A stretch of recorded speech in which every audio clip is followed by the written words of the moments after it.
Loneliness wasn't a choice for me, it was a necessity. To escape crowds, people, especially their presence that makes noise even in silence, I returned to that old house, abandoned for years. The large wooden house my father left me, standing just above the valley at the edge of the forest. The summers we spent there as children still echoed in my mind, the smell of resin, the distant hoots of owls as I slept under the roof, and those whispers I used to think were part of some game. It took me weeks to clean the house. It had been so thoroughly abandoned that even the furniture had absorbed the mold of time. Every corner was like a dark memory. When I first climbed up to the attic, my heart tightened with an odd unease. There was a chest with an old lock, rusty and on the verge of decay. I couldn't open it, and somehow not being able to gave me comfort. The days were beautiful. Birds chirping, forest walks, lighting fires, and reading books. But the nights belonged to a different time, as if a consciousness was hidden within the past.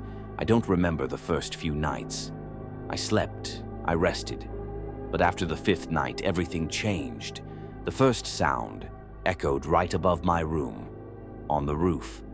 At first, I thought it was the wind, but then it happened again. You know the sound of wooden planks bending under weight. It's natural. But this was something else. Steps. And with each step, a persistent creak, a consciousness, a purpose. That night, I left my sleep unfinished. I took my flashlight and climbed the stairs. My palms were sweating as I opened the attic hatch. Inside, it was freezing. I scanned the room with my light. Everything was covered in dust, but one detail didn't escape my eyes. A thin layer of dust on the floor was disturbed, as if something had walked there. And where it stopped, was right in front of the chest. The next night at 2:17 a.m., I opened my eyes. The same sound, but this time closer. Not from the roof, from the hallway upstairs. Then it slowly descended the stairs. Each step was torture. And then it stopped, right outside my door. I saw something in the light slipping under the door. A shadow, small, frail, hunched, but human-like. It didn't move for hours. Neither did I. When I woke up, it was morning. There were no signs outside the door, but the air inside the room had changed, heavier, colder. I decided to go to the village. While walking through the forest, I had a strange feeling, as if I wasn't alone, as if the forest itself wanted to send me back. I spoke with an old man in the village. When I mentioned the house, his eyes narrowed. That house, a child disappeared there. His father locked him in the attic. He lost his mind. Some heard the child's voice, but no one dared approach. Then the man hanged himself. The child's body was never found. His words hit me like a punch in the gut. I didn't return home that night. I stayed at an inn, but I couldn't sleep because the sound, it felt like it was here too. In my sleep, I heard a creak, a whisper. Come back. The next day, I gathered my courage. I walked around the house. Under the old tree in the yard, I noticed something. The earth was slightly raised. Maybe an animal, I thought, but something told me to dig deeper. I took the shovel and started digging. What surfaced was a rusty small teddy bear. Then, a child's shoe, rotten but still intact. I fought with myself not to enter the house, but something was pulling me in. The chest in the attic needed to be opened now. I climbed the stairs. My fingers moved over the lock. Click, it opened. Inside was only an old sketchbook. I flipped through the pages, clearly drawn by a child. At first, ordinary sketches, but then dark faces, hollow eye sockets, shadows hiding behind doors, and on the last page a sentence written in thick letters. Why can't anyone hear my voice? I couldn't scream. The book dropped from my hands. I turned and fled. As I ran down the stairs, I heard that voice again, like a whisper but from inside. "Don't go." I ran out the door. I stuffed the key into the hollow of the pine tree by the house, and I ran. Now I live in the city.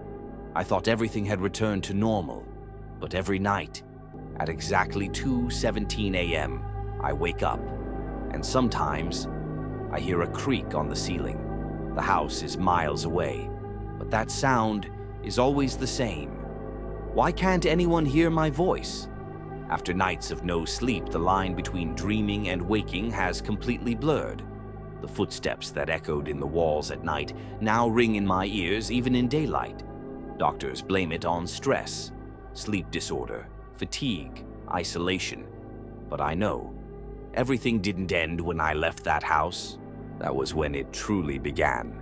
The sound I used to hear on the roof is now inside my apartment. In my small flat, there's no one living upstairs, but every night, at 2:17, footsteps appear, as if someone doesn't want me to forget that house, as if someone is calling me back. One night, I couldn't take it anymore and returned to the forest path that leads to the house. Darkness had fallen, and I only had a flashlight. Each step carried the weight of the past on my back. When I saw the silhouette of the house in the distance, my knees trembled. One of the windows was open. I hadn't left it open. I stood at the door, reached for the tree hollow. The key was gone, but the door was already ajar. Time stood still when I entered. The rot on the walls had worsened. The floorboards groaned with every step. And then I realized this house was no longer mine. Maybe it never was. I went upstairs.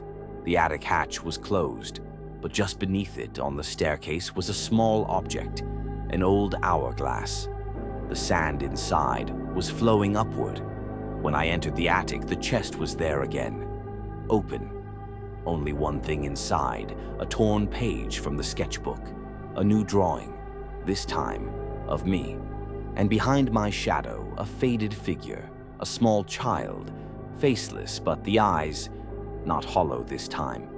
They were watching me. My flashlight flickered, the light dimmed. At that moment, the attic air shifted. Dust lifted into the air. Silence shattered my ears like a sudden scream. I heard breathing. Behind me, I turned. No one was there. But on the floor, a small child's footprint in the dust, and the print was heading toward me. My mouth went dry. I looked at the hourglass. The sand had all risen to the top, and then a voice from inside the roof. "Now it's your turn." When I came down from the attic, I was gasping for breath. I had taken the hourglass with me.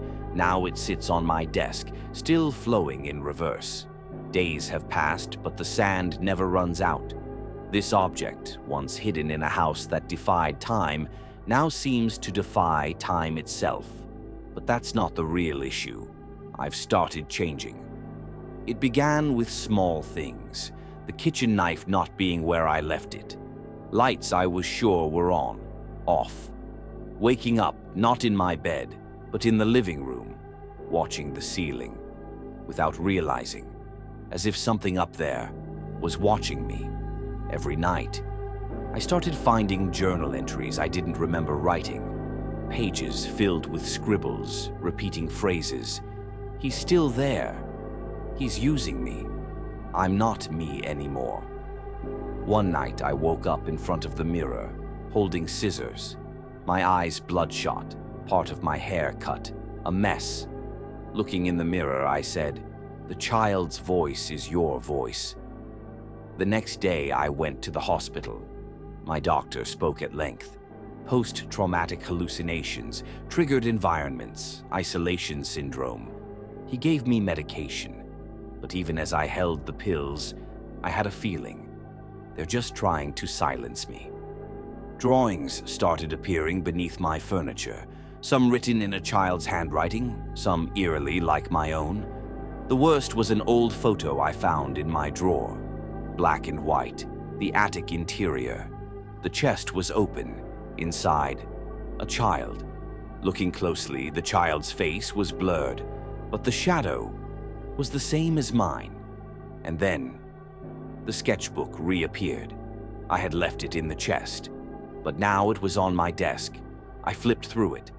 The last page had been updated, a drawing of me sitting, holding the hourglass, and behind me, in a doorway, the same faceless child. At last, I started to understand the truth. I am that child, or I'm trapped in his mind. Maybe it's the other way around. Maybe he's been telling this story from the start. Maybe I never existed at all. Now, every night at exactly 2:17, I wake up. I turn the hourglass, and with my eyes on the ceiling, I hold my breath. I don't hear footsteps anymore, because now I'm the one walking. My name is Murloc. Once it was the name of a woman I loved, Eleanor. It's been a long time since I spoke her name. Saying it again reminds me of that day, the day everything began. Back then, there was a gleam in my eyes. I was full of hope, like a tree blossoming in the spring. But now everything, like her, has faded away. This cabin, it was everything to us. We built it together. The town thought I was here alone, but whenever they greeted me, they saw something in my eyes. That emptiness, that abyss-like void. They never came close to me again. Maybe I never came close to anyone either, except for her. At first, the townsfolk were curious. Why is Murloc alone? They asked. A man lives with a woman's joy or with her deep sorrow, I would answer. But it wasn't just them. I too asked myself, why am I alone? Sometimes I felt it. Was loneliness a crime? The entire town thought I had lost her. It all happened so quickly. One night, then another day. The screams in my mind never stopped. The four walls of this cabin, once a home, suddenly felt like a prison. In that moment, it felt as if everything had ended. But there, at her coffin, there was a sound. That sound, it was the echo of something I had lost long ago. And each night, that sound grew louder. After Eleanor's death, strange things started happening in the cabin. A hum would come from the cracks in the walls, or a hiss like the sound of wind. I was alone in the cabin. Alone. But those hissing noises, they were telling me something. Something that was once alive, but now was just the echo of a memory. Sometimes, in the middle of the night, I would wake up and swear I heard something from between the planks of the window. It sounded like a call, as if something wanted me to open it. One day, hidden beneath one of the planks of the window, I found a small object. It was tiny, made of copper, a key. My heart raced as I held it. I couldn't show it to anyone. My eyes were locked on it, and for a moment it felt like I was looking at something I was never supposed to see. What is this key for? I asked myself, but I had no answer. I carried it in my pocket for a while, but then I lost it again. Or perhaps I had to. That key, it was a part of something that needed to stay hidden. But what was it? I never knew. Sometimes the townsfolk would walk around my cabin. I remember one morning an old woman called out, "Murloc, don't forget to open that window." But I couldn't say anything. There was something wrong with the air in the cabin. The atmosphere was heavier than usual. It felt like something was going to happen at any moment. That morning I noticed the sunlight felt too harsh, too frightening. That night I remember waking up slowly. My skin was crawling. The air in the cabin was unlike any other night. It was so cold that I could see my breath. My hands trembled. I tried to shut my eyes, but something kept me awake. That brief moment of fear made me get out of bed. In the darkness, I saw a silhouette. The cold that poured in was sharp enough to cut. As my eyes adjusted to the darkness, I could see something staring at me. Those eyes, they were telling me, "Don't forget me." But there was no one in the room. I thought of Eleanor's hands. They had been so warm. Maybe everything was still with her. But those eyes, maybe it was really them. Those eyes whispered to me, "Don't forget me." One day, a traveler came to town and spoke of my cabin. He said that something strange was deep in the forest. A curse. "You can't go into those woods," he said. "Those who go in never come out." From that moment on, the townsfolk were afraid to speak to me. They feared me. But I should have been the one afraid. Because every passing day, that sound grew louder. That cursed call. Every morning, with the wind's howl, it started to seep into my cabin. That night, I saw something move on the roof of my cabin. I hadn't slept much. My eyes kept scanning the cracks in the ceiling. My eyes were clearer than they had ever been. There, something was watching me. I didn't flinch. I didn't run. But the feeling, I couldn't forget it. Eleanor, whatever it was, a part of her was still here in this cabin. Had she really gone? Perhaps some part of her had been lost within these walls, beneath these planks. But what was it? My name is Rachel Carter. My husband Mark and I, along with our 2 children, 7-year-old Emily and 5-year-old Noah, moved into an old farmhouse in rural Montana, far from the city. The house had been inherited from my grandfather. It came with vast land, rotting barns, and a forgotten boarded-up well in the backyard. When we moved to the Montana countryside, I thought life would become simpler, a healthier life, closer to nature for our children. The wooden farmhouse left by my grandfather was surrounded by dense forest. Our nearest neighbor lived kilometers away. Silence here was real, a kind of real that sent shivers down your spine. But from the very beginning, what unsettled me the most was the old well behind the house. It was covered with decaying boards. On the first day, Mark said, "Make sure the kids stay away from it." But it seemed like the well never left their minds. Emily would sometimes stand by the window for hours just watching. One time she said, "Mom, there's someone by the well, but they're hiding from us." That day, I felt a chill run through me. As time passed, strange things started happening in the house. I would wake at night to the feeling of a freezing breath, as if someone was standing beside me, unseen. The clocks in the kitchen began stopping at exactly 2:11 a.m. every night, the same minute. Once, when I entered the room, the clock suddenly started ticking again, but in reverse. One morning, I noticed a small, soot-blackened handprint on the kitchen ceiling. It looked like a child's hand made of soot. There was no fireplace up there. The next day, the same mark appeared on the bathroom mirror. I tried to wipe it off, but the stain was behind the glass. The kids started growing more withdrawn. Emily drew me a picture, a woman at the well with outstretched arms, standing among the trees. "That's Margaret," she said. "She's calling me there, but she wants Noah first." Noah began to fall ill. The doctors couldn't find anything wrong. None of the tests showed anything, but he was fading by the day. His skin turned gray, dark circles formed under his eyes. At night, he'd clutch his belly and cry, "There's something inside me." It wants to come out. One morning, while I was alone at home, I was startled by sounds coming from the basement.